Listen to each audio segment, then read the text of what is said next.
Hey there, you guys. This is Christian, and in today's video, I kind of want to talk about indie games, game of the year, and snubs. Um, I know I made a video earlier talking about how I don't like the word snub specifically in the game of the year conversation. The reason why I don't really like the word snub is because snub implies that a game doesn't deserve to be there and another game deserves to take its place. And when I looked up all the nominations, at least for the ones that I really cared about, um, all the games there made sense. Were they my choices? No. But I could see why they're there, you know? The one standout is in the independent game category, and it's Dave the Diver. And there's been a conversation about it kind of a bit, even prior to the Game Awards, where a lot of people were predicting independent game of the year. A lot of people threw out the name Dave the Diver, as it was a really popular game. A lot of people definitely flocked to it. A lot of people definitely loved it.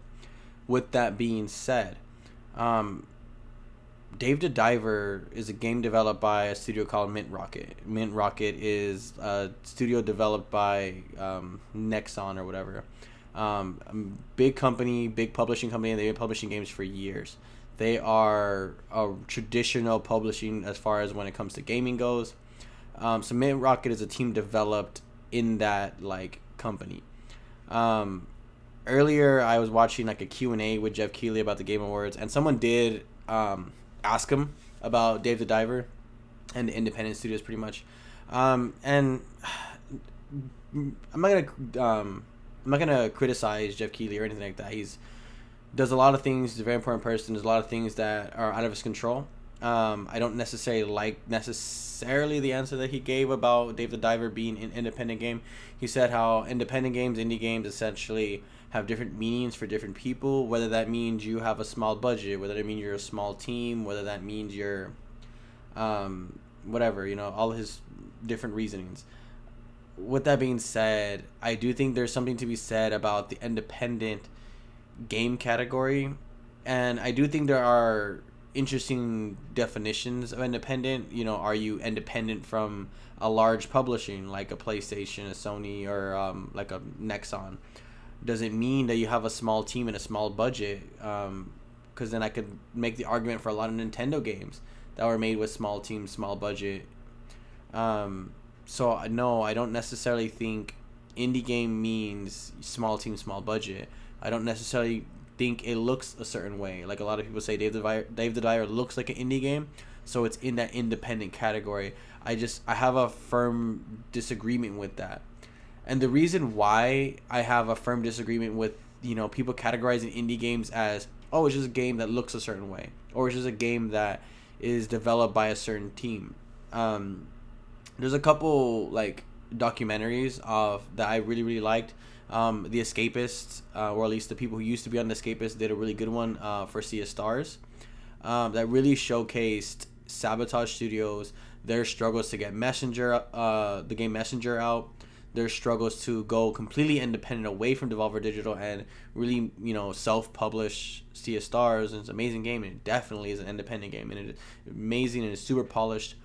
When you compare a game like Sea of Stars with that much stress that I'm sure was over the team, right? When you hear the like lead director or whatever he is do interviews for Sea of Stars, and he goes on to say how they're hoping he makes X amount of dollars so that they can pay the bills, not just for their studio but for their employees. Their employees can go home and cash their checks and put food on the table. That's a level of pressure that I doubt Mint Rocket had, because they have a bigger budget. They have more room to delay the game if need be. Not that they did get delayed or anything like that. I don't know necessarily the development cycle. And obviously, developing a game, no matter how size, no matter the team, budget, or anything like that, it's going to come with its own trials and tribulations. I'm not going to discredit Mint Rocket's struggles to get Dave the Diver out the door. Because again, obviously, game design is hard, and they made a very good product. With that all being said, though, I definitely think there is something to be said about that scrappy young team who's out there, with immense pressure, right? I remember the development team behind Cuphead. We're talking about how they put their house up essentially to get the game out the door and really banked on this game being good. And thank God it worked out for them. There's another game that I want to really showcase here right now, and it's a game that I think is deserving of being an independent game of the year, and it wasn't. And that is Gunbrella. Gunbrella is a game published by Devolver Digital and developed by Doinksoft. And they really showcased how it's a really small team, but not necessarily just the small team idea, just the fact that they are homegrown, the fact that they are, putting their all into this. If this doesn't work, they might be out of a job. They might be out of, they could have been, years of work without any payoff. And I'm hoping Gunbrella is a game that gets love throughout the years. Gunbrella is a game I played earlier this year and I absolutely loved, and I was sure was a shoe-in for Game of the Year, just because, its Metacritic score wasn't like, wasn't like a 90 like a Sea of Stars is, but it definitely showcases how good and innovative a lot of these indie studios are. So definitely, I think Gunbrella is a game that could have took the place of Dave the Diver as, again, a game that I just don't feel has the same pressures that some of these independent studios have. Again, nothing to take away from Mint Rocket or their trials and tribulations, because they definitely, again, worked hard for it, and I'm proud of everybody who gets nominated. I just look at some of these other teams and I wonder why not them.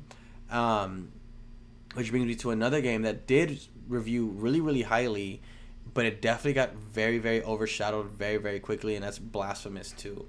I was a big fan of the original Blasphemous game. It's a game that creeps the hell out of me, but it is fun as all hell. They came out with a sequel, Blasphemous 2, and it was just as polished, if not more. And it is an amazing game. If anyone of you guys ever hear about it or check it out, it's like a 2D Soul-style game. It is fun as all hell, creepy and weird, and it's a game that reviewed very, very highly. But I don't think a lot of people played it just because of the time that it released. I believe, don't quote me on this, I could be wrong, but I do believe it did get released sometime near Baldur's Gate 3. And once Baldur's Gate 3, it just sucked up all the conversation, everyone's mind share. So I think Blasphemous 2 is a game that, if more people played it, because I'm barely getting to it now, and I'm really liking it. But again, it's a game that I feel like had more people played it, it definitely would have been in that Game of the Year, in that independent Game of the Year conversation. So that sucks.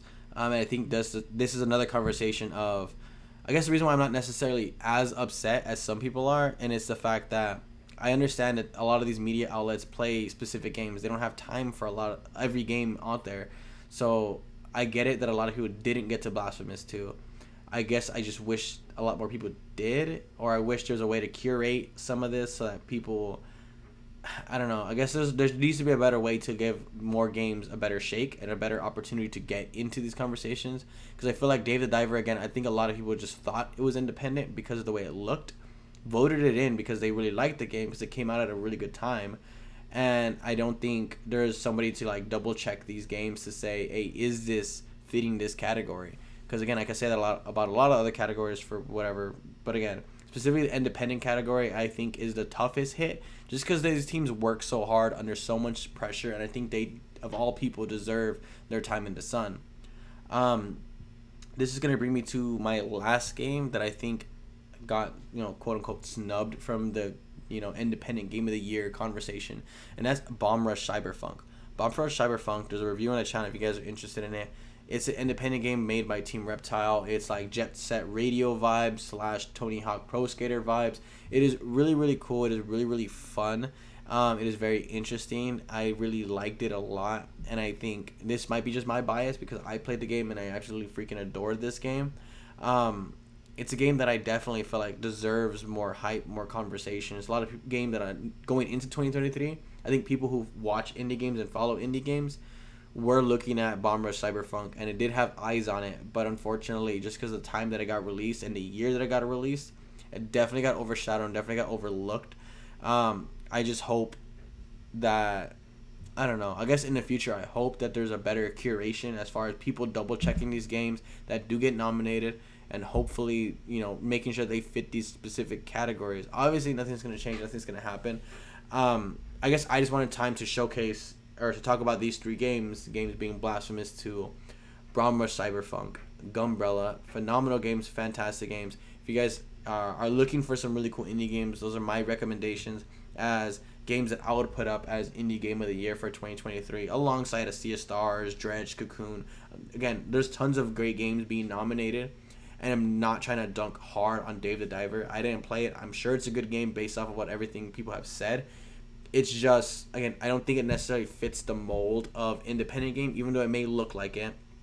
Even though Mint Rocket sounds like an independent studio, again, they are a team developed and created and homed in a bigger publishing company that's been publishing games for years. So I definitely think that takes a level of stress out of the equation that I think, maybe a Sea of Stars or like a Sabotage Studios would have had that they didn't. Anyways, you guys, that's gonna end this video. Let me know your guys' thoughts down below. Let me know how wrong I am, how right I am, or if I'm just ugly. Hey, leave it all in the comment section down below. Remember to go out there, have fun, enjoy your games, etc. I'll see you guys on the next video.